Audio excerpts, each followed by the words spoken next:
early 1945. The Pacific Ocean east of Japan. The water was still before dawn, gray as melted steel. There was no wind, no horizon, just a thin line of fog sitting low on the sea like a sleeping ghost. Somewhere beyond that fog, an engine coughed once, then went silent. For a moment, nothing moved. Then came a faint hiss, air escaping metal, and the slow, hollow sound of something large breaking the surface. The first to see it was a fisherman, miles from the nearest harbor. He thought it was a whale at first, a dark shape bobbing in the waves, too big, too smooth. But as the light crept up from the east, he saw the truth. Wings, blue-gray wings, the kind of wings no bird ever had.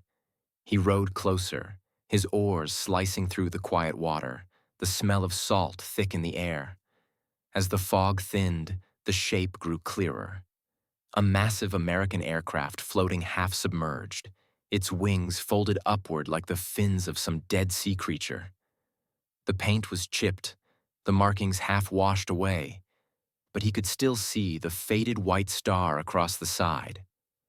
The fisherman stared for a long time, his breath caught in his throat. He had never seen a plane like this. It was too large, too heavy, too powerful looking to be here, adrift and helpless. Then he noticed the canopy. Open. The pilot was gone. By the time he returned to shore, the Imperial Navy already knew. Radio intercepts had reported an enemy crash somewhere near the eastern coast. Patrol boats were sent out immediately, cutting through the fog with low, growling engines. The war was closing in on the homeland now. American planes came almost every day, and the thought that one of their best machines might be floating intact in Japanese waters set off a quiet urgency that few understood but everyone felt. Hours later, 3 small gray boats pushed through the haze. Their engines sputtered and echoed against the stillness. The men on board scanned the surface through binoculars, their faces tense from sleeplessness and fear. The sea stretched endlessly in every direction. Then, out of the mist, something appeared. A wing, long and curved, rocking gently. At first, it looked unreal, like a dream breaking through fog. But as they drew closer, the details emerged. Rivets glinting faintly, the dark shadow of the fuselage below the surface, the faint glimmer of oil spreading in thin rainbows over the water. It was a plane. Whole, heavy, dead quiet. The officer on the lead boat raised his binoculars and froze. He had seen wreckage before, broken tails, burnt engines, twisted frames, but never something like this. The aircraft seemed to be sleeping rather than destroyed. The name F4U-1D was faintly visible near the tail. "Corsair," he whispered. The word carried weight. The F4U Corsair, the American bentwing fighter that Japanese pilots feared more than any other. Rumors said it could dive faster than a Zero could follow, climb higher, hit harder, and take more damage than anything in the sky. And now, one lay before them, perfectly still, as if waiting to be claimed. They circled slowly. The water slapped against the hulls of their boats. No gunfire, no planes overhead. Just the sound of the waves and the metallic creak of the wreck shifting with each swell. The sailors threw ropes, secured them around the wings and tail, and began pulling. The machine resisted at first, its weight immense, but it held together. The folded wings made the job easier. A marvel of design even in death. As they worked, they whispered to one another, their voices low, almost reverent. "Look at it, still floating after all this time. The paint, it's not even peeling. Do you think the pilot survived?" No one answered. Hours later, under a dull sky, the Corsair reached the harbor. Dock workers gathered, silent, as the crane lifted it from the water. Salt water streamed off its wings, dripping onto the planks below. The entire harbor smelled of oil and rust. The aircraft hung suspended, dripping and gleaming, a steel-blue monument to something none of them fully understood. A tarp was thrown over it immediately, and orders came down from Tokyo. The wreck was to be transported to the Yokosuka Naval Air Technical Arsenal. It was to be handled with care, guarded constantly, examined by the best minds available. By evening, the convoy rolled inland. A truck flanked by 2 motorcycles, headlights dimmed, the tarp snapping in the wind. On the roadsides, villagers stopped and stared. They saw only the outline under the canvas, broad, winged, strange, and wondered if it was a new Japanese weapon or something else entirely. When it arrived at the arsenal, the guards cleared the hangar. The tarp came off, and for a long time, no one spoke. The engineers and officers stood in a wide circle, staring at the machine that glistened under the dim yellow light. The paint had faded, the edges rusted, but the shape was unmistakable. Sleek, brutal, perfect. Commander Hiroshi Fujimoto stepped forward. He had spent 15 years designing aircraft for the Imperial Navy. He had seen the rise of the Zero, the shift from wood to metal, the rush of early victories, and now the slow, inevitable decline. He walked up to the Corsair and placed his hand on the wing. The metal was cold, unnaturally smooth. "This," he said quietly, "is what has been killing our pilots." One of the younger engineers, Lieutenant Okabe, crouched to examine the landing gear. His voice trembled with disbelief. "Sir, the craftsmanship. Look at this. Even the welds, perfect. Every edge fits exact. There's no slack, no warping." Fujimoto nodded slowly, his eyes scanning the entire fuselage. The wing roots, the rivet lines, the seamless skin, all told the same story. This wasn't a plane built by men rushing to meet quotas. This was something else entirely. The next hours passed in methodical silence. Photographers documented every inch: nose, tail, engine cowling, cockpit. Each photo was logged, labeled, sealed.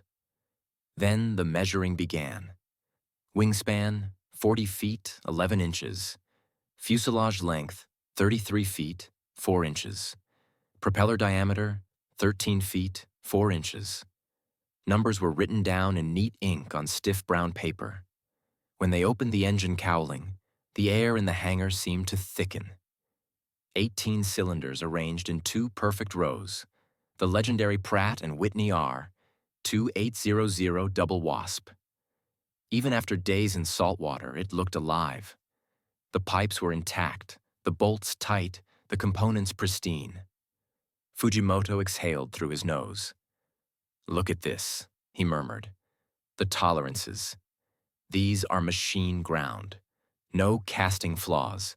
Every piece uniform." One of the technicians, an older man with years in the factories, stared at the engine for a long time. "We could build one like this," he said softly, "if we had 100 years." The others didn't laugh. They began to disassemble it carefully, each part laid out on canvas mats, each labeled in chalk. Pistons, rods, valves, bearings, all measured and catalogued. The deeper they went, the more the air in the hangar filled with disbelief. Everything inside the engine was symmetrical, balanced, clean. Okabe ran his finger along one of the machined connecting rods. "There are no tool marks," he whispered. "How is that possible?" "They polished them," Fujimoto said. "Every part." "For balance, every part?" "Yes." Silence followed. Outside, distant sirens began to wail. Another air raid warning. The engineers barely noticed. They kept working, bent over the open body of the machine like surgeons over a sleeping patient. The Corsair didn't seem like a wreck anymore. It seemed alive. Hours turned into night. The lamps burned low, their light flickering across the Corsair's body. Shadows moved across its wings as men climbed ladders, measuring angles and recording notes. They found armor plating under the cockpit, bullet-resistant glass in the windscreen, self-sealing fuel tanks lined with rubberized compound. Everything had a reason. Nothing was random. This plane was made to be hurt, Okabe said quietly, and to keep flying anyway. Fujimoto didn't respond. He just stared at the cockpit, where the seat still held scraps of the pilot's harness, torn but clean. He imagined the man who had sat there, the confidence, the training, the faith in his machine. Somewhere out there, that man might still be alive, never knowing that the aircraft he left behind was teaching his enemies how far behind they truly were. When the raid sirens stopped, dawn was already breaking. Smoke drifted faintly from the hills beyond the arsenal. Another city burning. But inside the hangar, the Corsair gleamed under the pale morning light. Its paint shimmered faintly, salt still drying along the seams. A clerk entered quietly with a telegram. Fujimoto took it, read it once, and folded it. "Tokyo wants a full report by tonight," he said. "Every detail. No delay." Okabe nodded. "What should we tell them, sir?" Fujimoto looked up at the massive fighter, its wide wings still folded like a resting bird. "Tell them," he said slowly, "that we finally know what we're fighting." He turned away, his boots echoing across the concrete. Behind him, the Corsair sat motionless, dripping faintly from its tail, its silent frame holding within it all the proof Japan would ever need that the war it had started was already lost. The engineers didn't know it yet, but in the days to come, this wreck, this single silent survivor of the Pacific, would change how they saw everything. Flight, metal, engines, even the meaning of strength. Because when they opened that Corsair, they wouldn't just find machinery, they would find truth. The hangar was colder the next morning. The rain outside had stopped, leaving a damp chill that clung to everything metal. Inside, the Corsair sat under bright lamps, stripped halfway down, its panels laid out on wooden tables in precise rows. Every screw, every washer, every section of wire had been tagged, photographed, and numbered. It looked less like a plane now and more like a puzzle spread across the floor, a map of American industry written in steel and oil. Commander Fujimoto arrived before sunrise, his face drawn, his uniform unbuttoned at the collar. He didn't speak when he entered, only paused by the door and looked at what his men had done overnight. A smell filled the air. Grease, seawater, and faintly the sweet tang of high-grade aviation fuel. The metallic hum of fluorescent lights buzzed overhead, a sound that seemed to echo through the silence. Lieutenant Okabe stood near the engine mount, clipboard in hand, his fingers stained black. "We've finished separating the main systems, sir. Power plant, hydraulics, electricals, armament. The metallurgy team's preparing samples for analysis." Fujimoto walked closer, his eyes falling on the massive cylinder block from the R2800 engine. It sat on a steel cart, its surface polished smooth by American hands. The machining lines shimmered like faint fingerprints. The bolts were uniform, identical down to the shape of the tool marks. He ran his thumb along one edge. It was perfect. No burr, no dent, no imperfection. "Is this casting or forging?" he asked quietly. "Forging," Okabe said. "All of it. They forge their engine cases. We've never managed that." Fujimoto nodded slowly, though his expression didn't change. The realization sank in without drama, like the weight of something inevitable. He looked around. The disassembly tables stretched across the hangar like an anatomy lesson in steel. The Corsair's heart, lungs, and bones lay exposed to inspection. At one table, two younger engineers examined the wing spars. The main spar was enormous, a single solid piece of aluminum alloy running nearly the length of the wing. One of them tapped it gently with a wrench.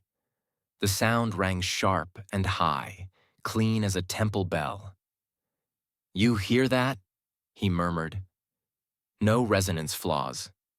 It's solid." The other man bent over a microscope, studying the metal grain. Look at the consistency, he said. It's uniform all the way through. They must use alloy refining we can't replicate. Even Nakajima's best forgings can't reach this purity. Fujimoto listened, but said nothing. He moved to the cockpit section, where the instruments had been removed and arranged neatly on a canvas sheet. Each dial, switch, and gauge glinted under the light. English words and numbers stared back at him. Airspeed, manifold pressure, fuel press, hide press, oil temp, cowl flap. Every faceplate was etched precisely, every needle balanced. A technician in thick glasses pointed to a cluster of them. We tested these instruments. Even after saltwater exposure, they're accurate to within 1%. 1%. After being in the ocean, Fujimoto leaned over, his breath fogging the glass. And ours? The technician hesitated. Within 5% on a good day. 5% can mean life or death at altitude. The man nodded. Yes, sir. Outside, the rain began again, tapping gently against the roof. Inside, a dozen engineers worked in near silence. The sound of scribbling pencils and the occasional click of a camera shutter filled the air. They weren't just studying an airplane anymore. They were witnessing the boundary between two worlds. Okabe called from the far end of the hangar. Sir, you should see this. Fujimoto joined him. The younger man had opened one of the Corsair's ammunition bays. Inside, 6 feed chutes curved like polished snakes, guiding belts of .50 caliber rounds into the gun mounts. Even empty, the design spoke of ruthless efficiency. Look at the way they've designed it, Okabe said, voice hushed. Every angle optimized. The ammunition path is curved to prevent jams. The belt links are precision stamped. We'd machine these individually. They stamp them by the 1,000. He pointed to a tiny plate inside the bay. Even the serial numbers are engraved by machine. Every part traceable. Fujimoto bent down and studied it. The numbers were perfectly aligned, the edges sharp. The detail bordered on arrogance. They build planes as if they expect to lose none, he murmured. One of the older engineers, a quiet man named Tanaka, spoke from nearby. They can afford to. They build more in a month than we do in a year. The truth hung in the air like a fog. No one spoke after that. They moved next to the armor plating. The Corsair carried more than 150 pounds of protective steel around the cockpit and fuel tanks, far more than any Japanese fighter. Each plate was carefully shaped, fitted, and bolted with precision. The thickness varied by location, 3/4 of an inch at the seat back, 1.5 inches behind the headrest. Test the hardness, Fujimoto ordered. They struck one plate with a small hammer. The sound was dense, short, like hitting stone. No dent, no vibration. The alloy wasn't simple steel. It was treated, heat-tempered, possibly even layered. Fujimoto touched it with his fingertips, feeling the cold through his gloves. We designed to save weight, he said quietly. They designed to save pilots.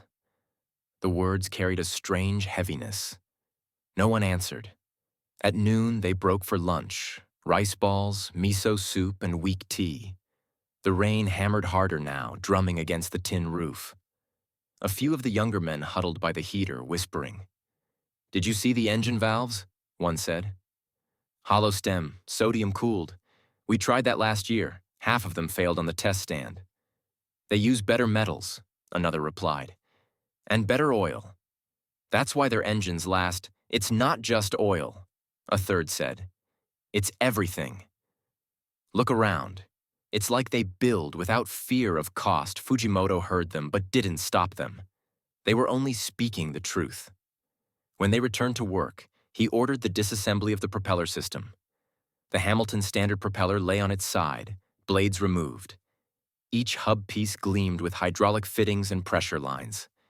The mechanism that adjusted blade pitch was a marvel of compact design, gears and pistons working in harmony. Hydraulic actuation, Okabe said. Variable pitch control. They can adjust in flight. Fujimoto nodded. Our planes still use mechanical linkages. They're faster, sir. More responsive. He could see it in Okabe's face. The mixture of admiration and something close to despair. These men weren't traitors. They were craftsmen who loved machines, and what they saw before them wasn't just an enemy aircraft. It was the embodiment of perfection in their field. Later that evening, the metallurgical analysis arrived. The chief chemist presented the results on a clipboard. Fujimoto read silently. The numbers told a story more damning than any battle report. Aluminum alloy, 2024T3. Tensile strength 64,000 psi. Yield strength 42,000 pounds per square inch. Uniform grain structure. Heat treatment consistent. Magnesium content stabilized. Impurities negligible. Fujimoto exhaled. We can't produce this alloy anymore. Not since the shortages. The chemist shook his head. Even before the shortages, our purity levels never reached these numbers. They have better refining facilities, better quality control. What about the steel components? Nickel, chromium, molybdenum, heat-treated, uniform hardness, surface nitrided. He handed over a small fragment under glass. This came from a landing gear strut. It's flawless. Fujimoto stared at the sample for a long time, watching how the light glinted off its surface. It was almost beautiful. By nightfall, the rain stopped. The engineers turned off the main lamps and left only one light above the Corsair's stripped frame. Its bare ribs and exposed spars cast long shadows on the floor. Fujimoto stood alone, looking at it. He thought about the men who had built it. Not soldiers, not heroes, just workers. Thousands of them, each performing one small task perfectly. That was the difference. Japan's factories built airplanes like craftsmen building art. America built them like engineers building machines. A soft footstep approached. It was Okabe, holding a folder. "Sir," he said quietly, "we've translated part of the manufacturer's data plate. The company name, Chance Vought Aircraft Division, Stratford, Connecticut. Fujimoto took the paper. The name meant nothing to him, yet everything about it felt enormous. "How many people work there?" he asked. Okabe hesitated. "Reports say maybe 20,000? 20,000 in one plant." He shook his head. "We don't have 20,000 machinists left in the entire country." They stood in silence. Outside, the night hummed with distant artillery, practice guns, not enemy fire. The mainland still believed it could hold. But here, inside this hangar, the truth had already landed, dripping seawater and oil onto the concrete. Fujimoto finally spoke. "Prepare the report. Include everything. Leave nothing out. Tokyo needs to see this. Yes, sir." When Okabe left, Fujimoto remained. He walked to the Corsair's wing and touched the metal one last time. It was cold, smooth, perfect. He could almost hear the sound it must have made in flight. The roar of the double wasp, the vibration of that giant propeller biting into the air. It was the sound of a different kind of power, a different kind of world. He thought of his own planes, the A6M0, once the pride of the Navy. Beautiful, agile, deadly, but fragile, built of thin metal and lighter hope. Every victory had been borrowed time. He whispered quietly, almost ashamed to say it aloud. "We've been building ghosts." The Corsair didn't answer, but in the echo of that cold hangar, its silence was louder than any engine. The next day, the Yokosuka arsenal received a second order. Send copies of all findings to the Army Aviation Technical Institute in Tachikawa. The two rival branches of Japan's military would share what they learned, something unthinkable earlier in the war. Desperation had erased pride. As the days passed, the engineers continued. They tested control surfaces, cables, hydraulic pumps, wiring insulation, even the paint. Each discovery deepened the same realization. The Americans didn't just make strong planes. They made intelligent ones. Systems were designed for maintenance, accessibility, and efficiency. Everything had a purpose. A mechanic pointed out how each panel could be removed with the same size wrench. They standardize even bolts, he said, astonished. That means one tool can disassemble the entire airframe. Fujimoto nodded slowly.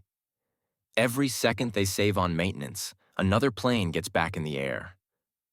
By the end of the week, the Corsair was almost entirely taken apart. Its pieces lay in ordered rows, its secrets exposed.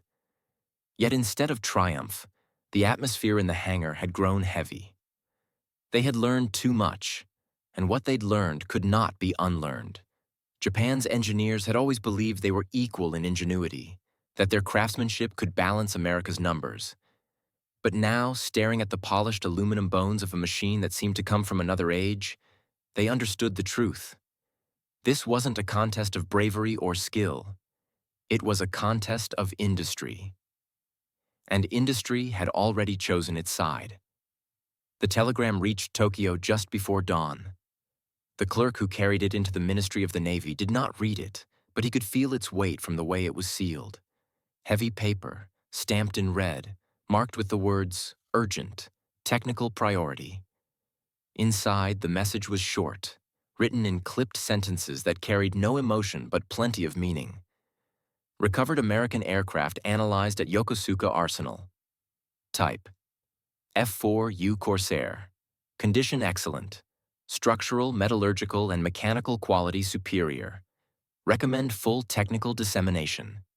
By noon, copies of the report were on the desks of 3 men: Admiral Kusaka of the Naval Staff, General Umezu from the Army's Air Technical Institute, and Minister Yonai, who had once believed Japan could outbuild America. None of them spoke when they read it. None of them smiled. Outside, the winter sun hung low and pale over Tokyo Bay. The air smelled faintly of smoke from distant fires, the kind that never went out anymore. Every night, the Americans came. Every morning, there was another neighborhood missing.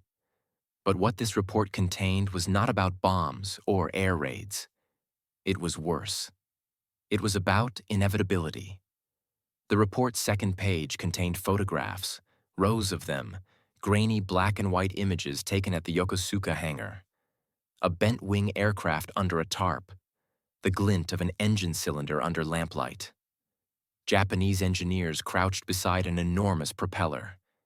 In each image, the Corsair seemed less like a machine and more like a revelation, a message carved in metal by a civilization that had surpassed them without effort.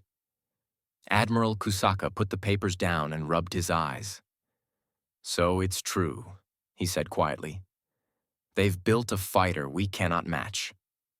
Across the table, General Umezu exhaled smoke from his cigarette. "We have our own designs," he said. "The Shiden Kai, the Raiden, the Ki 84. They perform well." The Admiral looked up at him.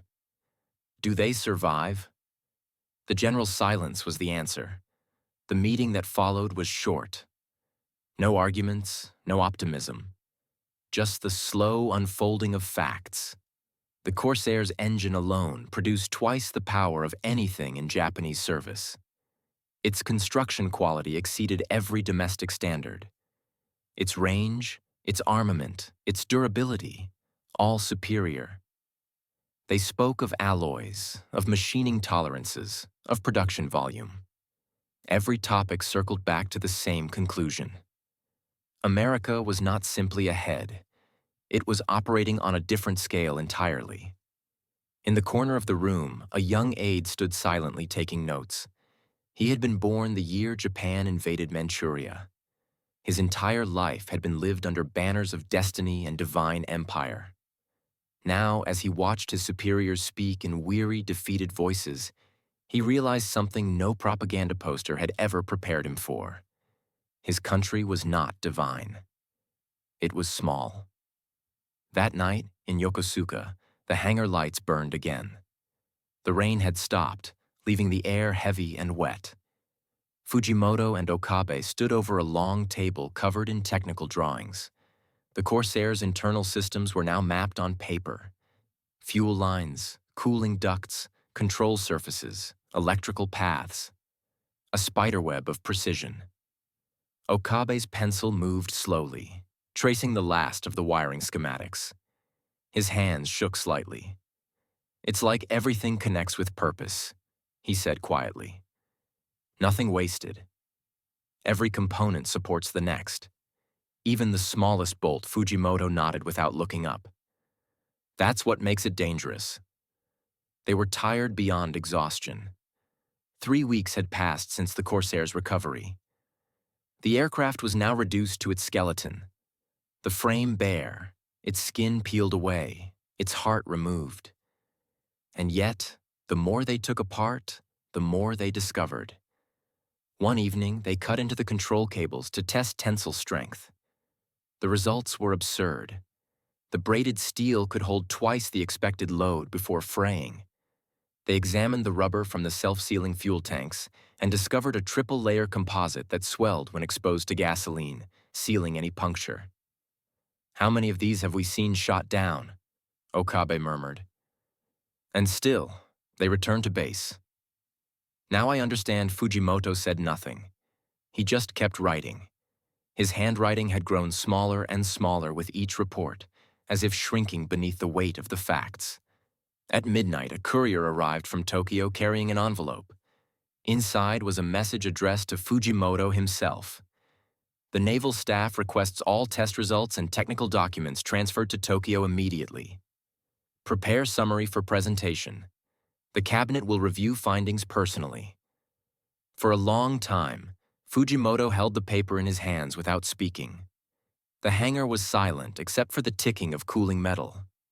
Then he folded the note neatly and slipped it into his pocket. "We leave tomorrow," he said. The next morning, a gray truck left the arsenal with the Corsair's components loaded carefully inside. Crates filled with engine parts, alloy samples, and photographs rattled softly on the road north. Fujimoto and Okabe sat in the back, their uniforms stained with oil, their eyes fixed on nothing. Tokyo was quiet that morning, unnaturally so. The air raid sirens had not sounded yet, but everyone knew they would. The truck rolled through the half-ruined streets, past walls painted with slogans about victory and sacrifice. Most were faded, peeling, almost ghost-like. At the ministry, the crates were unloaded under heavy guard. Inside the conference hall, the nation's top officers gathered in a semicircle. Fujimoto and Okabe stood before them, tired, grim, their hands black with grease. "Begin," the admiral said simply. Fujimoto opened the first crate. He lifted out the Corsair's propeller hub, still shining under the electric light. "This," he began, his voice low but steady, "is the heart of their advantage. Precision, consistency. Every component in this aircraft is built to exact tolerances. Within thousandths of an inch. It does not vary. It does not fail." He set the part on the table with a soft thud. "We examined the metallurgy. Their alloys are stronger, purer, and heat-treated with control we cannot achieve. Their production methods eliminate imperfections. We can replicate some designs, but not the quality." He paused, letting the words sink in. "This is not about one airplane. It is about an entire industrial system." Okabe unrolled a set of diagrams showing the Corsair's engine. The men around the table leaned forward. The drawings looked almost artistic. Perfect curves, precise measurements, every part labeled. "This engine," Fujimoto continued, "the Pratt & Whitney R2800 Double Wasp, produces 2,000 horsepower. It runs for over 200 hours before requiring overhaul. Our engines begin losing compression at 30. Its pistons are machined so perfectly that oil consumption is nearly negligible. The Americans can build thousands of these every month." He gestured toward a photograph of the Corsair in flight. "This machine can climb faster, dive harder, and survive more damage than any aircraft we possess. It carries armor we cannot afford to install. It carries ammunition twice the weight of our fighters. And still, it flies farther. Silence filled the room. The men who had planned campaigns, who had believed in divine winds and samurai spirit, were now staring at cold machinery, at bolts and rivets and gears that told a story of mathematical superiority. Finally, Admiral Kusaka spoke. "You are saying spirit is not enough." Fujimoto hesitated. "Spirit matters, sir. But spirit cannot weld aluminum." The admiral said nothing. Okabe spoke next, his voice trembling slightly. "We also analyzed the cockpit. It is designed with compassion." A few of the officers frowned. "Compassion? Yes," he said. "Everything inside is arranged for the pilot's survival.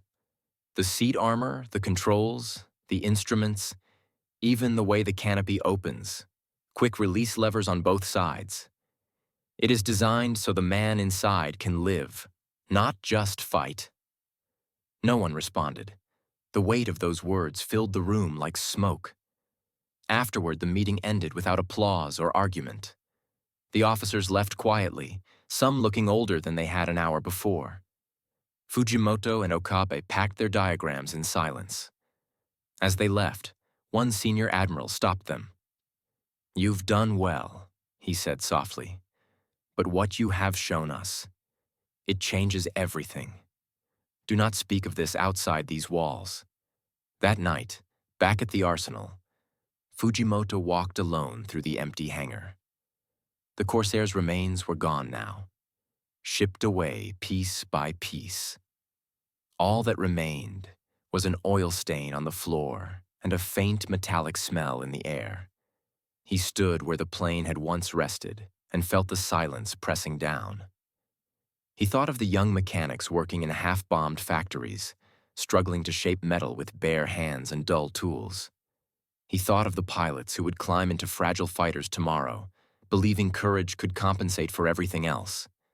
And he thought of the men across the ocean, building machines like this one. Not with faith or prayer, but with precision, mathematics, and resources that seemed endless. Outside, he could hear the distant hum of approaching bombers. The sky began to glow faintly red in the east, the first fires of another raid. He didn't move.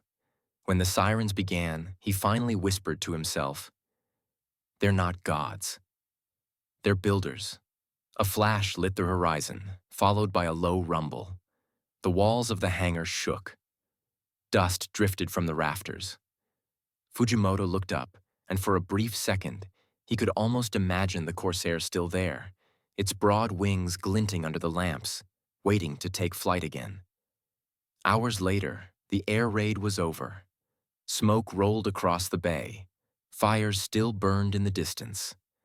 Fujimoto returned to his office and opened the drawer where he kept the translated technical report.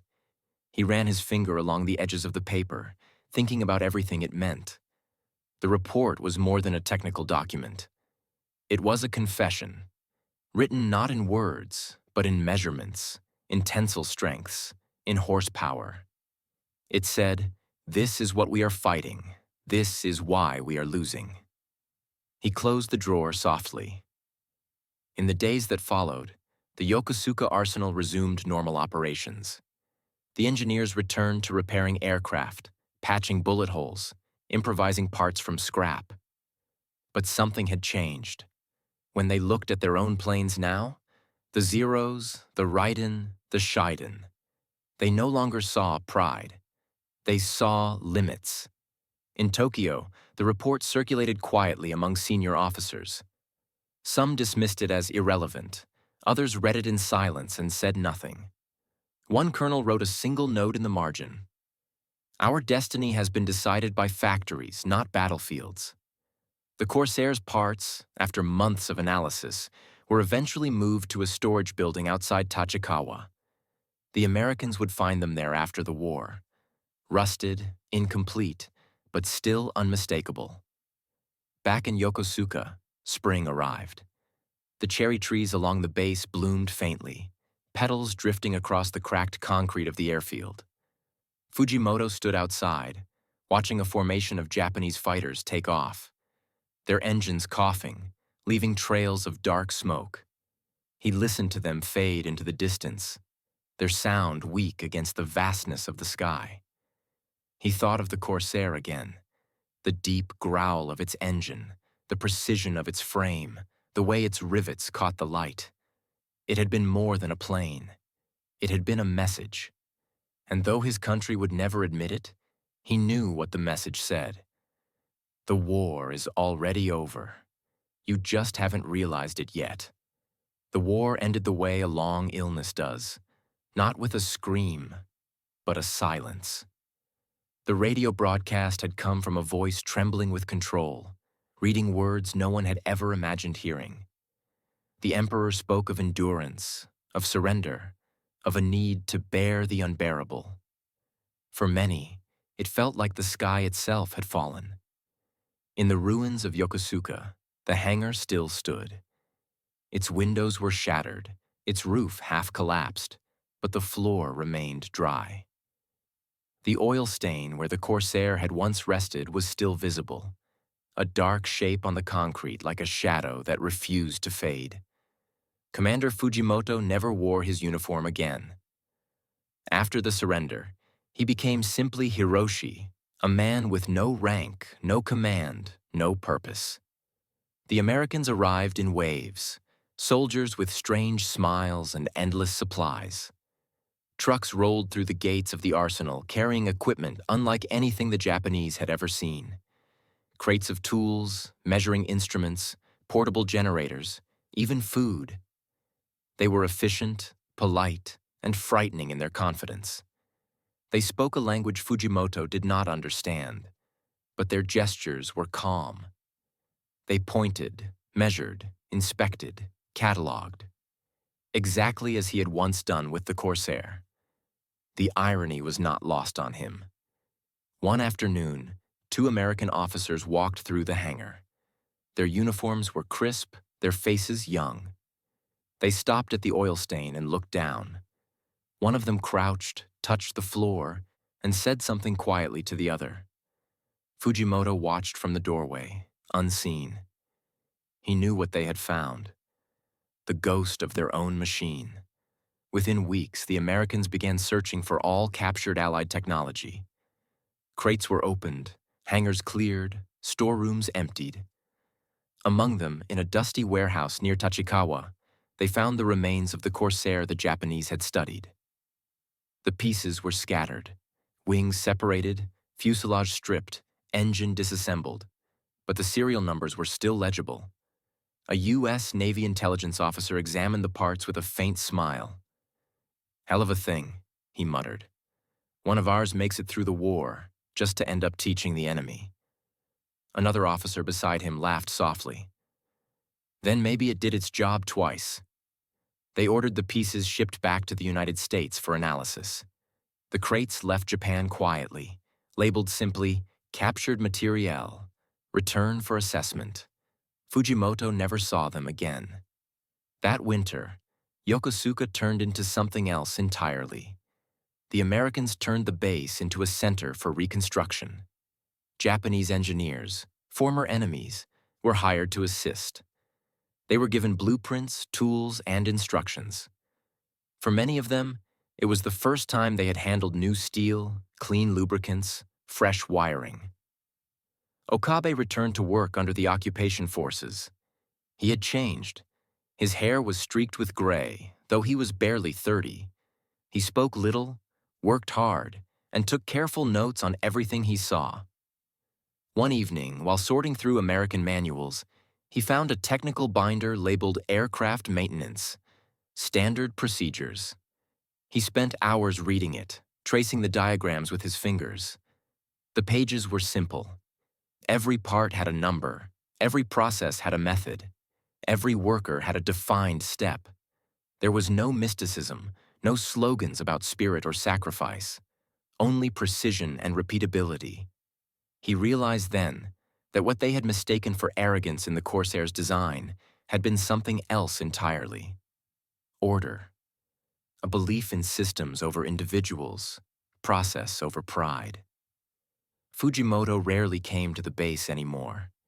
He spent most days repairing bicycles for local families, using scraps of wire and salvaged bearings. Sometimes he saw American planes flying overhead, big, gleaming transports that hummed through the sky without effort. Their sound made his chest tighten, not from hatred, but from memory. One morning, Mason ran his hand over the fuselage panel. Salt corrosion had eaten through the paint, but under the flaking layers, he could still see faint traces of Japanese writing. Measurements, notes, even a small tag marked Yokosuka. He smiled faintly. "Guess you went on one hell of a journey," he murmured. The wreck was cleaned, cataloged, and eventually scrapped. But Mason kept one piece, a small aluminum panel with Japanese characters etched faintly across the surface. He framed it in his workshop, not as a trophy, but as a reminder. When reporters later asked him about his favorite plane of the war, he always said the same thing. The Corsair wasn't just a fighter. It was proof that if you build something perfectly, it lives forever, even in your enemy's hands. Back in Japan, Fujimoto died quietly in 1958. His tools were found arranged neatly on his workbench, his notebooks stacked in perfect order. In one of them, on the final page, he had written a single sentence in careful handwriting. "Machines outlast empires because truth outlasts pride." At the Yokosuka base, the old hangar was rebuilt into a training facility. The oil stain was finally scrubbed away during renovations, but the engineers who worked there said that on humid days, you could still smell faint traces of old aviation fuel. Some claimed they could hear, late at night, the faint metallic echo of a piston turning or the soft thud of a propeller blade shifting in its mount. Whether it was imagination or memory didn't matter. The sound was part of the place now. The echo of a machine that had once taught an entire nation humility. In the decades that followed, Japan became the world's workshop, a place where precision was not just a goal, but a creed. Its engineers built cars that never failed, electronics that never died, ships that crossed oceans without complaint. The philosophy behind it all traced back quietly to that hangar, that wreck, that moment of revelation when men who had believed in destiny were forced to believe instead in detail. And though no monument was ever raised for it, those who knew the story understood that one American Corsair, dragged from the sea in the dying days of a war, had done what no army could. It had ended an illusion. It had shown that perfection is not a matter of pride or nation or victory. It is a matter of understanding.